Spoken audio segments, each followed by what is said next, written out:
Hello friends, నమస్తే. నేను Lakshmi. Welcome to my channel తోటమాలి. మల్లెపూలకి సీజన్ స్టార్ట్ అవుతుందండి. సమ్మర్ వస్తుంది అంటే మల్లెపూల సీజన్ స్టార్ట్ అవుతుంది. ఒకవైపు వేడి, ఒకవైపు సువాసనలు రెండూ కూడా ఈ సీజన్లో మనం అనుభవిస్తాము. వేడికి తగ్గట్లే వాసనలు, మంచి వాసనలు వచ్చే ఈ మల్లెపూలు కూడా ఈ సీజన్లో మనకు వస్తాయి. సో ప్లస్ మైనస్ రెండూ ఉంటాయండి ఈ సమ్మర్లో. సో మనము ఈ సీజన్కి అంటే సమ్మర్ అంతా కూడా మనము మల్లెపూలు తీసుకోవటానికి మనము ముందుగానే చేయవలసిన కొన్ని ఇంపార్టెంట్ పనులు, ఇంకా ఫాలో అవ్వాల్సిన టిప్స్, ఇవ్వవలసిన ఫర్టిలైజర్స్ ఉంటాయండి. మనము ముఖ్యంగా ఈ మొక్కకి ఇప్పుడు కానీ కరెక్ట్ టైంలో మనము ప్రూనింగ్ అనేది కరెక్ట్గా చేసుకోగలిగితే మొక్క నుంచి సరిగ్గా మనకు ఫ్లవర్స్ అయితే వస్తాయండి. కాకపోతే ఈ ప్రూనింగ్ అన్నది కూడా కరెక్ట్గా చేసుకోవాలి.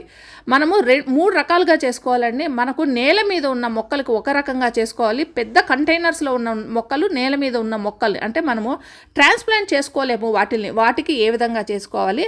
ఇంకా ట్రాన్స్ప్లాంట్ చేసుకోవాలి అంటే లాస్ట్ ఇయర్ మొక్కలు, బిఫోర్ ఇయర్ మొక్కలు చిన్న చిన్న కంటైనర్స్లో ఉన్నాయనుకుంటే వాటిని ట్రాన్స్ప్లాంట్ చేసేసుకొని మంచి కంపోస్టు, మంచి ఎరువు ఉండే మట్టిలోకి ట్రాన్స్ప్లాంట్ చేసుకుంటే చక్కగా పూలు వస్తాయి. అది ఇంకో రకంగా చేసుకోవాలి.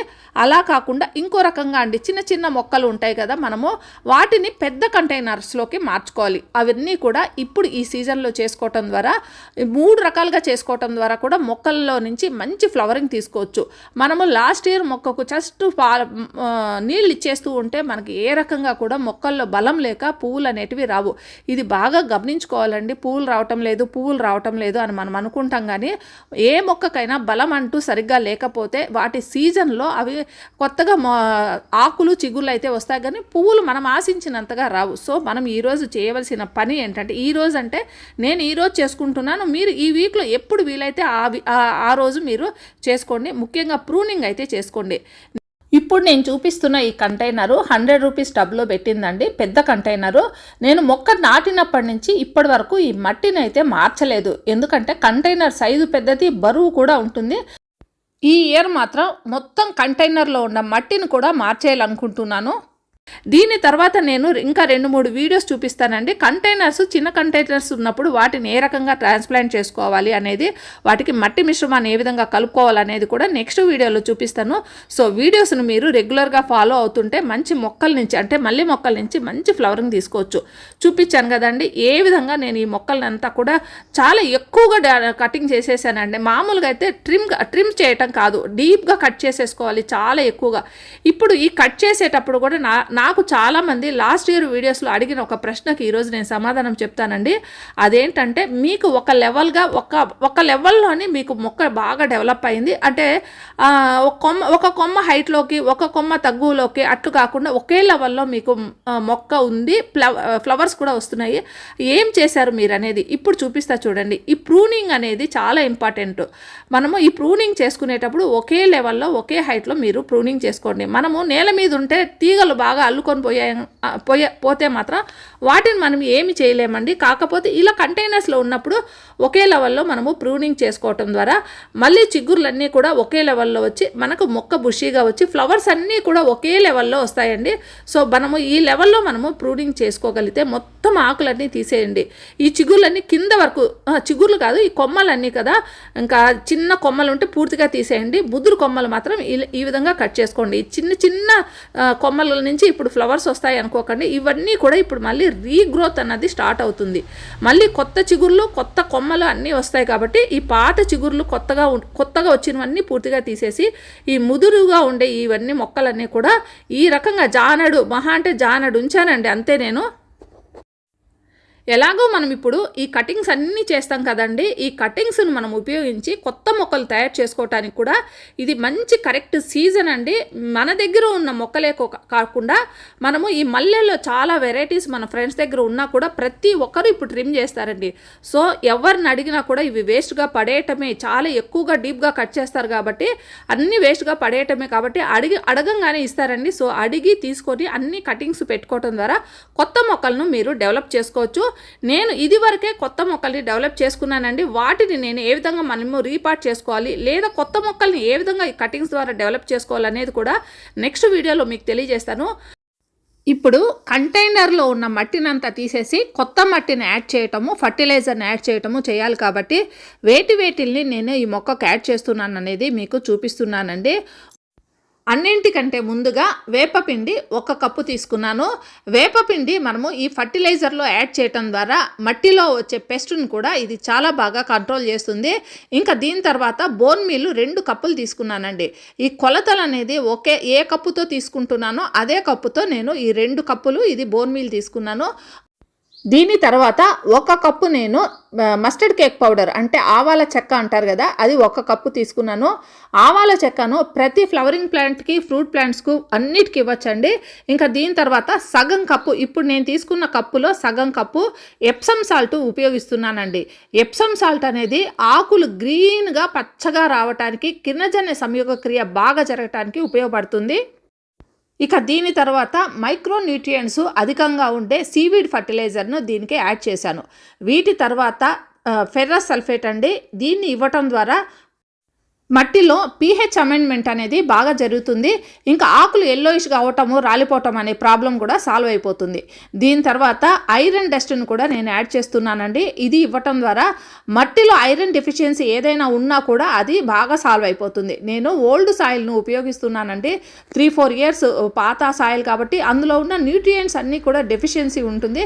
సో ఇవన్నీ కలిపి ఆ మట్టికి యాడ్ చేయటం ద్వారా ఆ డెఫిషియన్సీ అంతా కూడా తగ్గిపోతుంది. ఎవ్రీ ఇయర్ కొత్త సాయిల్ తీసుకోవటం కంటే నేను పాత సాయిల్నే రీయూజ్ చేసుకుంటూ ఉంటాను. అందువల్ల ఆ పాత సాయిల్లో ఇవన్నీ కలిపేసి అది ఫ్రెష్గా ఇంకా హెల్తీగా ఉండేటట్లు తయారు చేసుకుంటాను.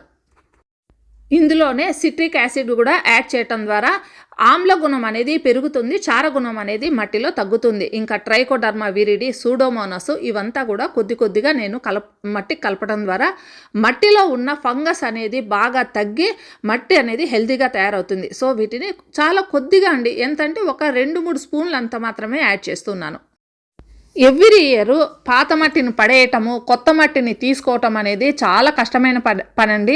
పైగా టెర్రస్ గార్డెన్ మీద పైన 2-3 ఫ్లోర్ల మీద మనము గార్డెన్ మెయింటైన్ చేస్తుంటే అక్కడి నుంచి సాయిల్ను తీసుకొచ్చి కింద పడేయటం అన్నది సమస్యే. పైగా బయట ఎక్కడో మట్టిని కొనుక్కొచ్చి మళ్ళీ కొత్త మట్టిని పైకి తీసుకెళ్ళి వాటిని యాడ్ చేయటం అనేది కూడా సమస్యే. పైగా ఇప్పుడు ఈ కొత్తగా వచ్చే మట్టిలో కూడా చాలా ప్రాబ్లమ్స్ ఉంటున్నాయి.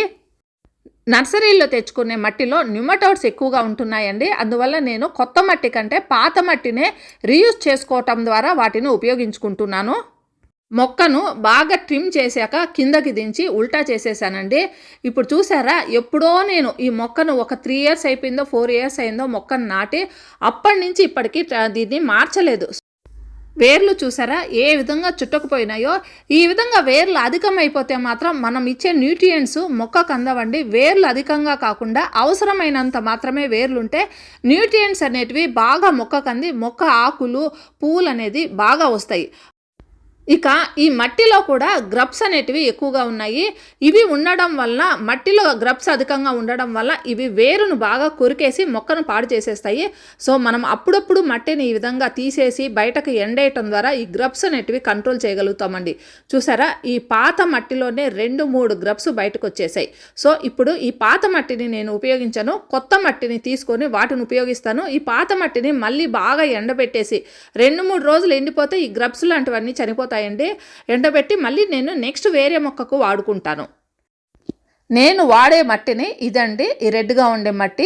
ఇది కూడా నేనేం చేశానంటే పాత మట్టే కానీ వేపాకులన్నీ బాగా వేసేసి ఒక 2-3 నెలల నుంచి వీటిని బాగా కంపోస్ట్ చేసుకున్నానండి. కాకపోతే వీటిలో కూడా గ్రబ్స్ ఉన్నాయి చూడండి. పాత మట్టిలోనూ గ్రబ్స్ ఉంటాయి, ఈ కొత్త మట్టిలో కూడా గ్రబ్స్ ఉంటాయి. సో ఈ కొత్త మట్టి నేను ఉపయోగించబోయే కొత్త మట్టిని కూడా 1-2 డేస్ మళ్ళీ ఎండబెట్టేస్తున్నాను.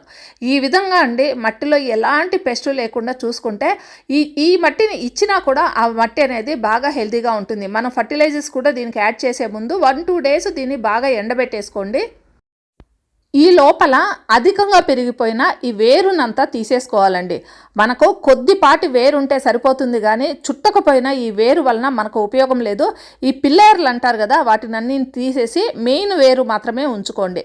సో నేను మెల్లగా ఇదంతా కూడా వేరుకు చుట్టుకున్న మట్టి మొత్తం అంతా విదిలించేసుకుంటున్నాను. అధికంగా పెరిగిపోయిన ఈ వేరంతా కూడా తీసేసుకొని కొద్దిపాటి మెయిన్ అంటే కింద ఉన్న వేరు కొద్దిపాటిని మాత్రమే ఉంచుకుంటే సరిపోతుంది. మిగతా వేరంతా కూడా పడేశాక ఎంత తయారైందో చూడండి. భూమిలో మొక్కను నాటుకొని పెంచుకునేటప్పుడు భూమి లోపలికి వేర్లన్నీ వెళ్ళిపోతాయి, దానివల్ల వచ్చే నష్టం లేదు. కాకపోతే ఈ కంటైనర్లో లిమిటెడ్ ప్లేస్ ఉంటుంది కదా, వాటిల్లో వేరు ఎక్కువగా పెరిగిపోతే మొక్క డెవలప్మెంట్ అనేది ఉండదండి. మనం ఇచ్చే న్యూట్రియంట్స్ కూడా మొక్కకు అందవు. సో మనము ఈ జనవరి ఎండింగ్ ఫిబ్రవరి ఈ టైంలో వీటి ట్రిమ్మింగ్ చేసుకొని ఈ విధంగా రీపాటింగ్ చేసుకుంటే మొక్క అనేది బాగా డెవలప్ అయ్యి ఫ్లవరింగ్ సీజన్లో ఎక్కువగా ఫ్లవర్స్ వస్తాయి. డ్రైన్ హోల్స్ని ఎండుటాకులతో కవర్ చేసుకున్న తర్వాత 2 రోజులు ఎండబెట్టుకున్న మట్టిని ఒక 2 ఇంచీస్ వరకు బాగా కవర్ చేసేసానండి. అంటే ఎండుటాకులను కవర్ చేసుకున్నాను. తర్వాత దాని మీద ఆవు పేడ వేసేసాను. ఆవు పేడ కూడా ఒక 2 వరుసలుగా వేసుకున్న తర్వాత మళ్ళీ మట్టిని వేయటం, మళ్ళీ ఆవు పేడ వేసుకోవటం, ఈ రకంగా పొరలుగా వేసుకున్నాను. దీని తర్వాత నేను తయారు చేసుకున్న ఫర్టిలైజర్ని మీకు ఇందాకే చూపించాను కదా, దాన్ని కూడా మధ్యలో వేసుకొని వాటిల్ని కూడా కవర్ చేసుకుంటూ ఇట్లా పొరలుగా నేను మట్టిని, ఆవు పేడను, ఫర్టిలైజర్ని అన్నింటినీ వేసేసుకున్నాను. కంటైనర్లో 3వ వంతు ఈ విధంగా మనము మట్టి, ఎరువు, కంపోస్టు అన్నీ వేసుకున్న తర్వాత ఇప్పుడు మనము ట్రిమ్ చేసుకున్న ఈ మల్లె మొక్కలు ఉన్నాయి కదండి, వాటిని వేసేసి వాటిపైన ఇంకా ఈ మట్టి అంతా వేసేసి కవర్ చేసేసుకొని చక్కగా వాటరింగ్ చేసేసేయండి. వాటరింగ్ వేసిన తర్వాత మీరు మళ్ళీ కొత్త చిగుర్లు అనేటివి చక్కగా స్టార్ట్ అవుతాయండి. మొక్కకు కావాల్సిన న్యూట్రియంట్స్ అన్నీ ఇప్పుడు నేను ఇచ్చిన ఫర్టిలైజర్స్లో ఉంటాయి. ఎప్పుడైనా సరే మొక్కను ట్రిమ్ చేసినప్పుడు మంచి ఫర్టిలైజర్స్ ఇస్తే మొక్క చాలా చక్కగా ఫర్టిలైజర్ని తీసుకొని పెరుగుతుంది. ఈరోజు నేను చూపించిన ఈ వీడియో లాంగ్ కంటైనర్స్లో పెట్టుకున్న మొక్కను ఏ రకంగా మనము రీపాటింగ్ చేసుకోవాలనేదండి. మీరు అలా కాకుండా రీపాటింగ్ చేసుకోకుండా ట్రిమ్ చేసుకునేట్టుగా అంటే జనవరి కాకుండా ఫిబ్రవరిలో మీరు ఆకులన్నీ దువ్వేసుకొని ఇంకా మొత్తం అంతా ఆకులు తీసేసుకొని ఇంకా ట్రిమ్ చేసేసుకోండి.